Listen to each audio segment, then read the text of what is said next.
دیکھیے اعوذ باللہ من الشیطان الرجیم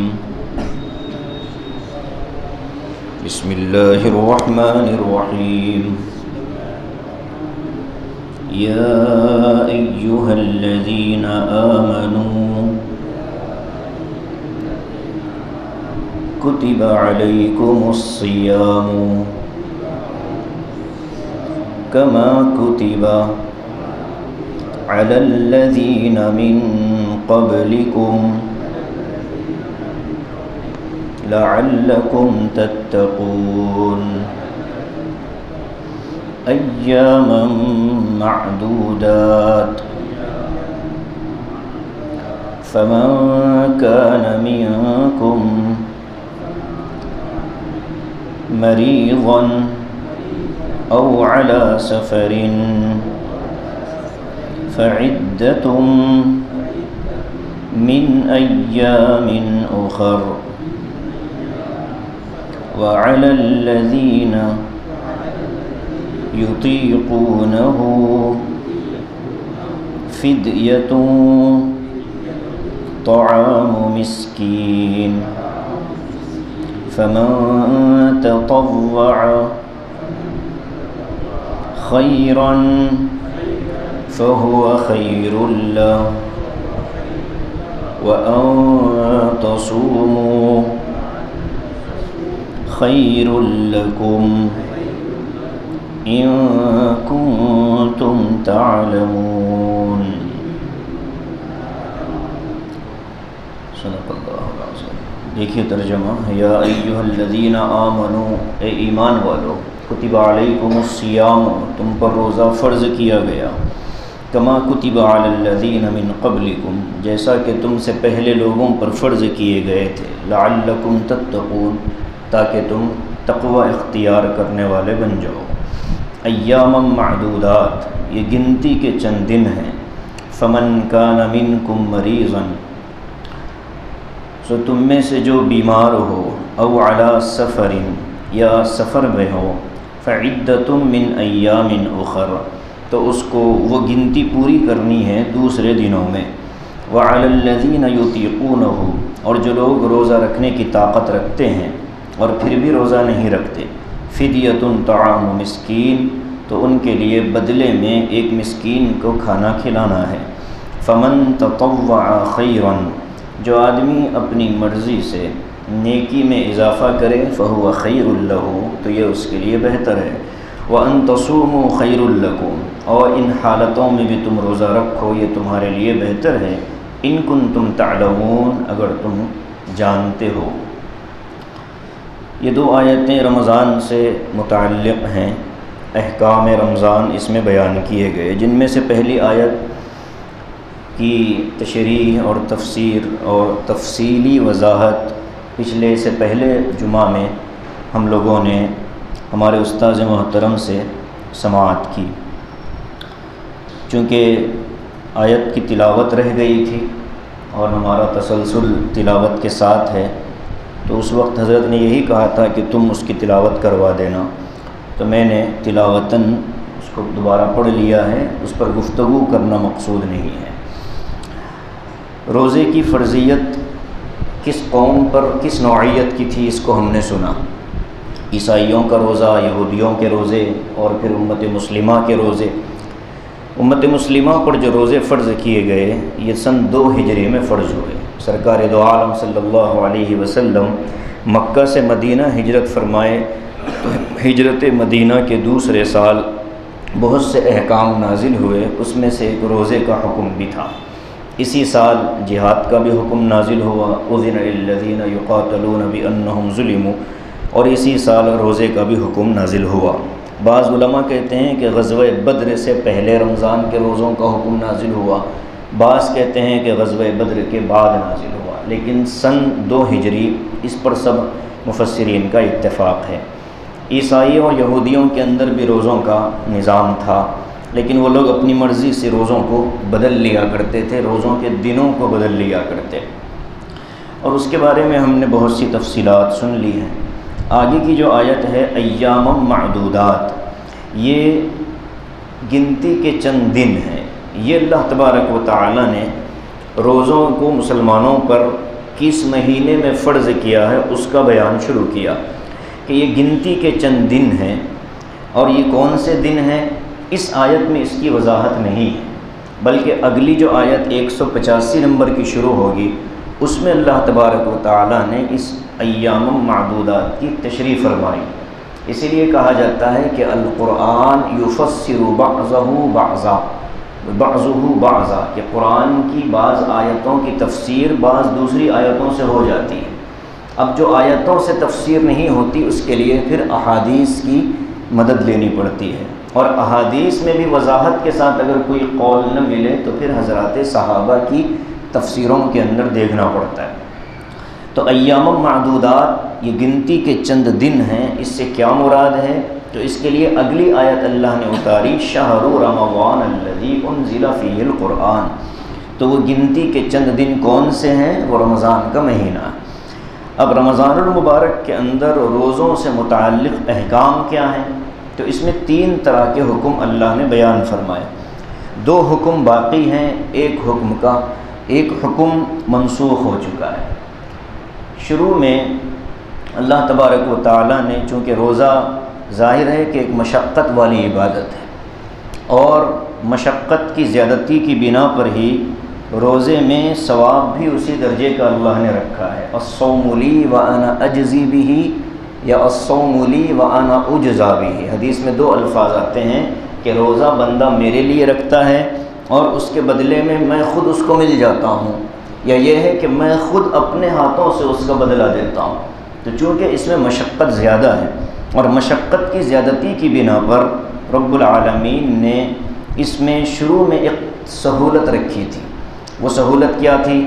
پہلا حکم یہ تھا فمن کان منکم مریضا، امت کے اندر ہر طبقے کے لوگ ہوتے ہیں، بیمار ہوتے ہیں، اور اگر بیمار نہ بھی ہوں تو سفر پر ہوتے ہیں، صحت مند ہوں سفر پر ہوں، یہ بھی ایک شکل ہے، یا یہ ہے کہ صحت مند بھی ہیں، بیمار بھی نہیں ہیں، سفر پر بھی نہیں ہیں، لیکن روزہ رکھنے کی ہمت نہیں ہے۔ یہ 3 درجے امت میں ہر زمانے میں پائے جاتے ہیں۔ تو پہلے درجے کے بارے میں حکم یہ آتا ہے کہ جو بیمار ہے، مریض ایسا بیمار کہ جو واقعتاً بیمار ہو، نماز کے لیے مسجد میں آنے کی بھی اس کے پاس سکت اور طاقت نہ ہو، یہ مریض ہے۔ فمن کان منکم مریضا، تم میں سے جو بیمار ہو، او علی سفر، یا صحت مند ہے لیکن سفر پر گیا ہوا ہے۔ سفر عام ہے، وہ سفر کوئی بھی ہو سکتا ہے۔ اگر کوئی، امام ابو حنیفہ کہتے ہیں کہ اگر کوئی انسان کسی کو قتل کرنے کے لیے جا رہا ہے اور سفر کی مسافت طے کرتا ہے، رمضان کا موقع ہے، تو وہ بھی مسافر مانا جائے گا، اس کے لیے بھی روزے میں رخصت دی جائے گی۔ امام شافعی اور امام احمد کہتے ہیں کہ نہیں، صرف نیکی والا سفر ہی سفر معتبر ہوگا، بقیہ گناہ کی نیت سے کیا جانے والا سفر یہاں سفر نہیں مانا جائے گا۔ لیکن اب ہم چونکہ امام ابو حنیفہ کے علم پر اعتماد کرتے ہیں، لہذا ہمارے لیے حکم یہی ہے کہ سفر عام، چاہے جس نیت سے آدمی کرے، دنیاوی اغراض و مقاصد کے لیے ہو یا نیکی کے کسی کام کے لیے ہو، سفر عام ہے۔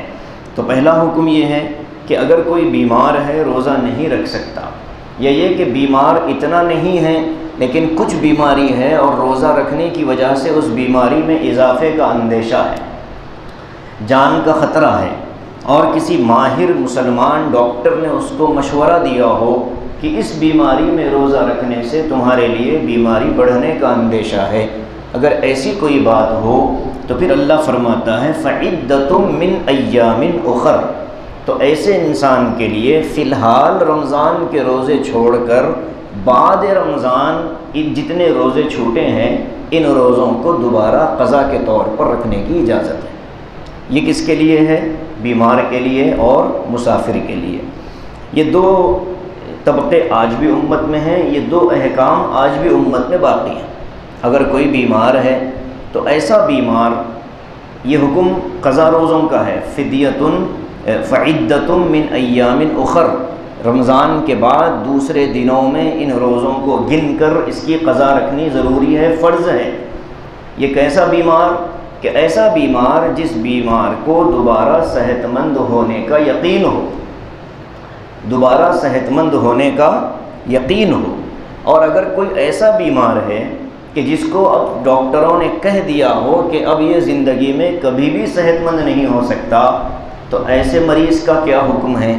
تو ایسے مریض کا حکم یہ ہے کہ اس کو فی الحال بھی روزے نہیں رکھنے ہیں، اور بعد میں بھی صحت کی کوئی امید نہیں ہے، وہ مر ہی جائے گا، تو ایسے مریض کے لیے فدیے کا حکم دیا جاتا ہے، فدیے کی اجازت دی جاتی ہے۔ اب لوگ حاملہ عورت ہے، حاملہ عورت فدیہ نہیں دے گی بلکہ وہ روزوں کی قضا کرے گی۔ عارضی بیماری ہے، عارضی احتیاط ہے، عارضی بیماری پر فدیے کا حکم نہیں لگایا جا سکتا۔ فدیہ وہی دے گا جس کو زندگی میں اب دوبارہ صحت مند ہونے کی کوئی امید باقی نہیں رہی، ڈاکٹروں نے جواب دے دیا کہ اب یہ مرے گا، ایسے مسلمان مریض کے لیے فدیہ دینے کی اجازت ہے۔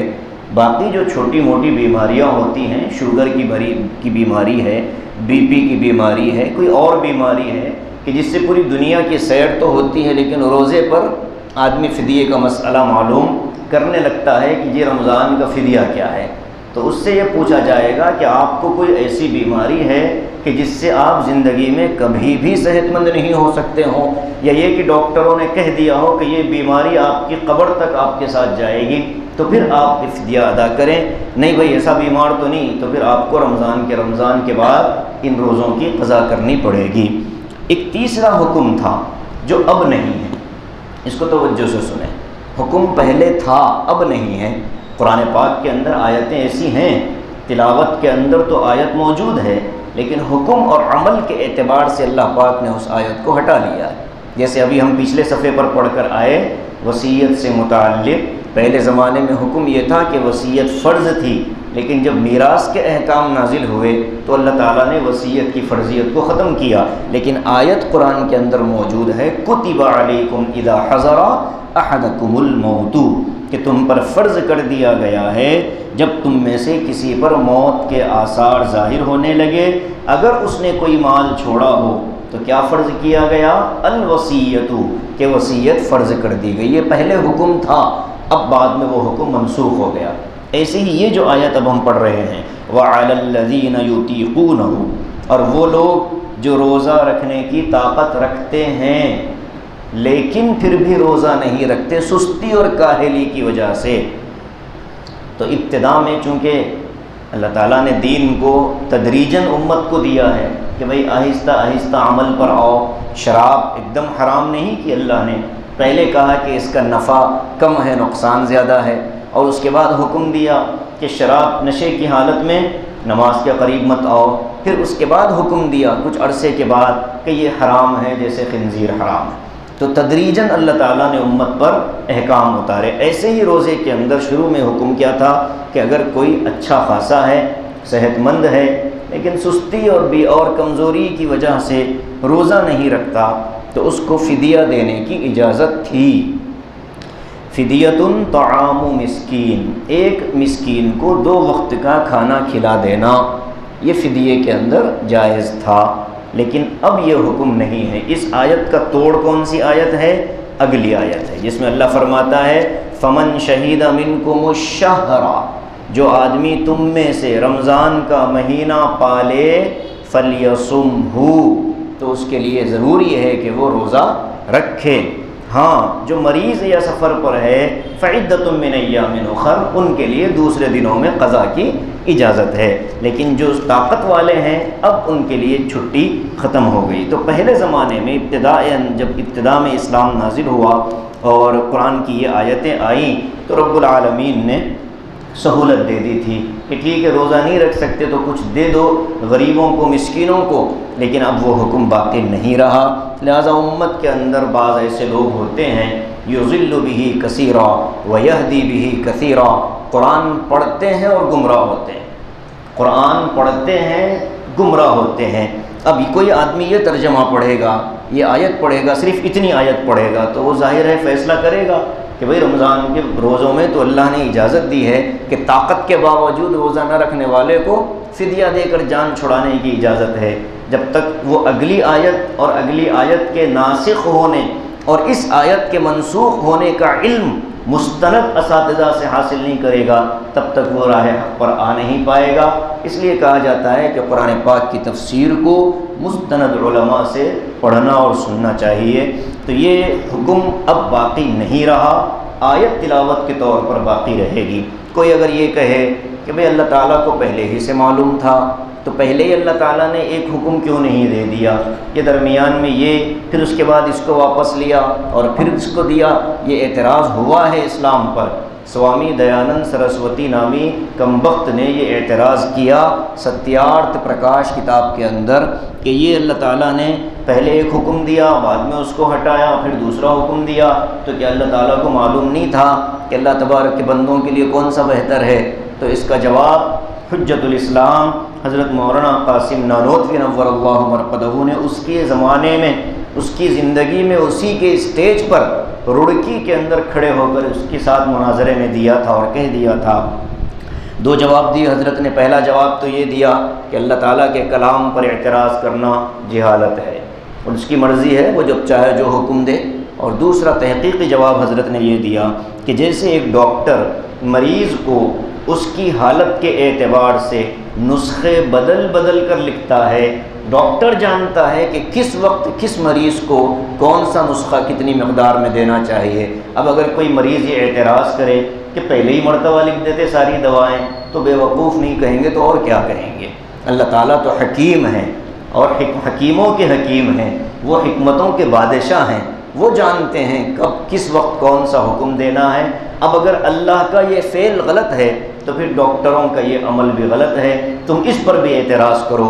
تو سوامی دیانند سرسوتی لاجواب ہوا، اور آج بھی دنیا کے ملحدین اور کافرین اس جواب پر لاجواب ہو ہی جاتے ہیں۔ اللہ کو ہم حکیم تسلیم کرتے ہیں، اللہ کی ایک صفت ہے حکیم ہونا، تو اسی کا نام ہے حکیم اور حکمت، کہ اللہ جانتا ہے کہ اس کے پیچھے کیا حکمتیں ہیں۔ حضرت مولانا شاہ ولی اللہ صاحب محدث دہلوی رحمۃ اللہ علیہ نے اپنی کتاب میں جو الفوز الکبیر فی اصول تفسیر کتاب لکھی، اس میں حضرت نے ان ساری آیتوں کو جمع فرمایا کہ کون سی آیتیں کب اللہ نے منسوخ کی اور کس آیت کو کس آیت کے ذریعے سے اللہ نے تبدیل فرمایا، اور یہ قرآن پر کوئی اعتراض نہیں ہے۔ اور بعض احکام وہ ہیں قرآن کے جو حکم باقی ہے لیکن آیت نکال دی گئی، جیسے سورہ نور کے اندر اللہ نے فرمایا الشیخۃ والشیخ اذا زنیا فرجموہما، جب شادی شدہ مرد یا عورت زنا کریں تو ان کو پتھر مار مار کر قتل کر دو، نکالم من عند اللہ، اللہ کی طرف سے عذاب اور سزا کے طور پر۔ آیت پہلے موجود تھی لیکن بعد میں پھر وہ آیت مٹا دی گئی، ذہنوں سے بھی بھلا دی جاتی، اور بعض مرتبہ یہ ہوتا کہ آیت کے ساتھ حکم بھی اللہ ہٹا لیتا، اور نبی کریم صلی اللہ علیہ وسلم کو اللہ تبارک و تعالی ذہن ہی سے وہ چیز نکالتا۔ ما ننسخ من آیت او ننسیہا، ہم کسی آیت کو یا تو منسوخ کرتے ہیں یا اے نبی آپ کے ذہن مبارک سے ہم اس کو ہٹا دیتے، ناتی بخیر منہا او مثلہا، بدلے میں ہم اس سے اچھا حکم دیتے ہیں، بہتر دیتے ہیں جو تمہارے لیے بہتر ہو، یا یہ کہ اسی طرح کوئی دوسرا حکم دیتے ہیں، تو اس پر اعتراض نہیں کیا جائے گا۔ اب آگے اللہ فرماتا ہے کہ جب مسکین کو تم کھانا دو گے فدیے کے طور پر، اب یہ فدیے کا حکم کس کے حق میں باقی ہے؟ اب یہ فدیے کا حکم شیخ فرتوت کے حق میں باقی ہے۔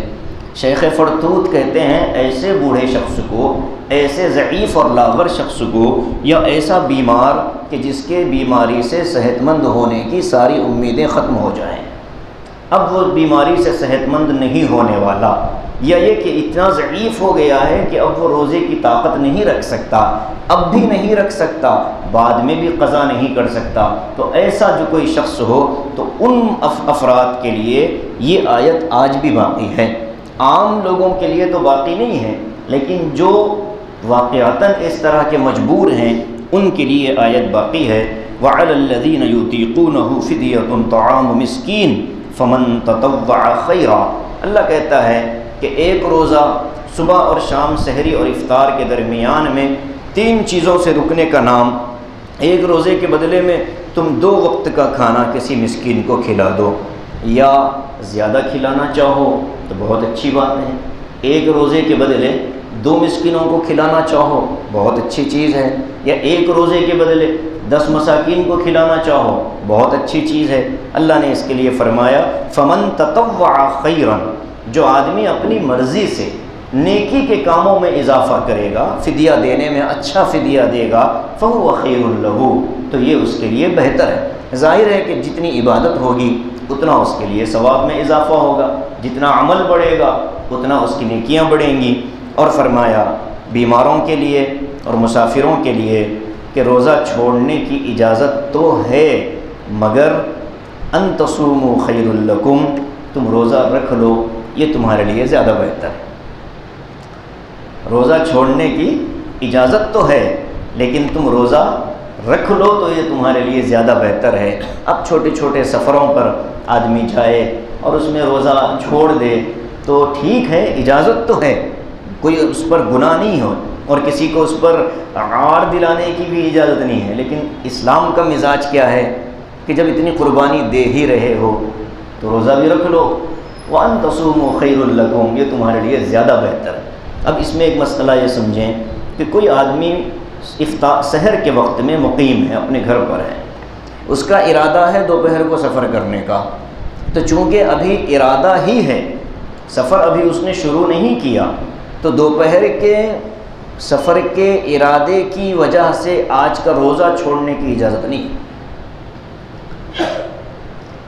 سحر کرنا پڑے گا، روزے کی نیت کرنی پڑے گی، اور جب سفر شروع ہوگا تو اب آگے جا کر اگر سفر میں روزہ کنٹینیو کرنے اور اس کو پورا کرنے کی ہمت ہے تو ہمت پوری کرے گا، اور اگر درمیان میں ہمت ٹوٹ رہی ہو تو روزہ چھوڑ دے گا، کھول دے گا۔ صرف آگے مجھے سفر کرنا ہے اس اندیشے کے تحت وہ سحری نہیں چھوڑے گا، روزہ نہیں چھوڑے گا، یہ ایک حکم ہے۔ بین القرآن میں حضرت تھانوی نے بہت تفصیل سے لکھا ہے۔ ایک تو یہ کہ روزہ سفر کی ارادے پہ چھوڑا نہیں جائے گا، اب آدمی نے سفر کر لیا ہے، وہاں جانے کے بعد اب سحری کا وقت آ رہا ہو تو وہ سفر بھی وہ سفر جتنے سفر پر آدمی کی نماز قصر میں تبدیل ہو جاتی ہے، یہ سفر شرعی سفر ہے۔ آج کے حساب سے 81 کلومیٹر کا سفر۔ اب ایک نیا مسئلہ، نلگنڈا شہر، اب اس کی حدود کہاں تک ہے؟ شہر نلگنڈا کے حدود پہلے تو چرلاپلی تک تھے، اب شاید بٹالین بھی نہیں آیا، آ گیا ہے، ہمارے میونسپل حدود کے اندر داخل ہو گیا۔ حیدرآباد کے مفتیان کرام نے ابھی بیٹھ کر ایک مشورہ کیا کہ حدود حیدرآباد قائم کیے جائیں۔ حیدرآباد کے حدود کیا ہیں؟ تو بعض علماء نے کہا کہ ORR جو ہے، آؤٹر رنگ روڈ جو ہے، یہ حدود حیدرآباد ہیں، تو ہمارے بٹالین سے ORR تک کا سفر اگر 81 کلومیٹر کا ہوتا ہے تو ہم مسافر ہیں، نہیں تو ہم مسافر نہیں ہیں۔ ابھی یہ فیصلہ زبانوں پر ہے، تحریر میں ابھی نہیں آیا۔ ابھی وہ حضرات جو ابھی اس طرح کا سفر کرتے ہیں وہ قصر پڑھ رہے ہوں تو پڑھتے رہیں، جب تک علماء کرام کی اس کمیٹی کا متفقہ فیصلہ سامنے نہیں آتا تب تک ہم پھر اپنے پرانے مسئلے پر ہی عمل کریں گے۔ تو یہ مسائل بدلتے رہتے ہیں لوگوں کی، زمینوں کی تبدیلی کی وجہ سے، شہروں کے بڑھنے کی وجہ سے، تو اس لیے شرعی سفر 81 کلومیٹر کا ہے۔ آج کا فتویٰ مفتی سلمان منصور پوری اور مفتی شبیر احمد قاسمی دامت برکاتہم العالیہ، ان دونوں حضرات کا یہی فیصلہ ہے۔ پہلے زمانے میں 48 میل ہوتا تھا، اس کی تقسیم میں گڑبڑ ہوئی، بعض لوگوں نے 78 کلومیٹر کہا، بعض لوگوں نے 79 کہا، بعض نے 80 کہا۔ احتیاط کا پہلو ان دونوں مفتیان کرام نے کہا کہ 81 کلومیٹر کو مسافت سفر مانا جائے گا۔ تو جو مسلمان رمضان کے دنوں میں اتنے سفر پر جا رہا ہے اور 15 دن سے کم اس کا وہاں قیام ہوگا تو وہ مسافر مانا جائے گا، اور اس کے لیے روزے میں رخصت مانی جائے گی، اور 15 دن سے زیادہ رکنے کا ارادہ ہو تو وہ مقیم مانا جائے گا، اس کے لیے روزے میں رخصت کی اجازت نہیں ملے گی۔ مریض وہ جس کو ڈاکٹروں نے کہہ دیا ہو کہ اب یہ صحت مند نہیں ہو سکتا اور روزہ نہیں رکھ سکتا، تو ایسے مسلمان ڈاکٹروں کے کہنے پر، یہ ہمارے لوگوں کے کہنے پر نہیں، لوگ کہتے ہیں کہ جی ڈاکٹر نے کہا کہ آپ کو یہ کرنا ہے اور احتیاط، علماء نے کہا طبیب ہو، حاذق ہو، مسلمان ہو، ایمان والا کوئی ڈاکٹر کہے کہ تم روزہ چھوڑو، اس لیے کہ غیر مسلموں کو کیا مطلب ہے روزے سے، ان کو تو عمل سے ہٹانا ہے، ان کو تو اعمال سے پیچھے ڈالنا ہے، وہ تو ڈرائیں گے، وہ تو گھبراہٹ کا شکار کریں گے۔ اس لیے فقہا نے جملہ لکھا، مسلمان اور ماہر اور دیندار ڈاکٹر نے کہا ہو کہ تم نہیں رکھ سکتے تو ایسے مریض کے لیے رخصت ہے، اور کوئی ایسا ہو کہ امید ہی ختم ہو گئی، اس کے لیے پھر فدیے کا حکم ہے۔ وَأَن تَصُومُوا خَيْرٌ لَكُمْ، اور تم روزہ رکھ لو تو زیادہ بہتر ہے، ان کنتم تعلمون، اگر تم سمجھتے ہو اور جانتے ہو۔ یہ آیت روزے سے متعلق 3 طرح کے احکام پر مشتمل تھی۔ آگے کی جو آیت ہے وہ بھی اللہ تبارک و تعالی نے روزے ہی کے متعلق اتاری ہے، اور اس میں قرآن اور رمضان یہ دونوں نام ایک ہی آیت کے اندر آئے ہیں، اس لیے میں نے عمداً اس کو آج کے درس سے خارج کیا۔ اگلے درس میں ہم انشاءاللہ اس کو پڑھیں گے، اور اسی کے اندر پھر عید کی نمازوں کا بھی اللہ تبارک و تعالی نے اشارہ دیا ہے اس آیت کے اندر، وہ بھی انشاءاللہ ہم اگلے درس میں پڑھیں گے۔ اللہ تبارک و تعالی ہم سب کو اپنے احکام پر سچے دل سے اور 100% عمل کرنے کی توفیق نصیب فرمائے، عبادتیں صحت اور عافیت کے ساتھ کرتے رہنے کی اللہ ہم سب کو توفیق نصیب فرمائے، آمین۔ وآخر دعوانا ان الحمد للہ رب العالمین۔ لا الہ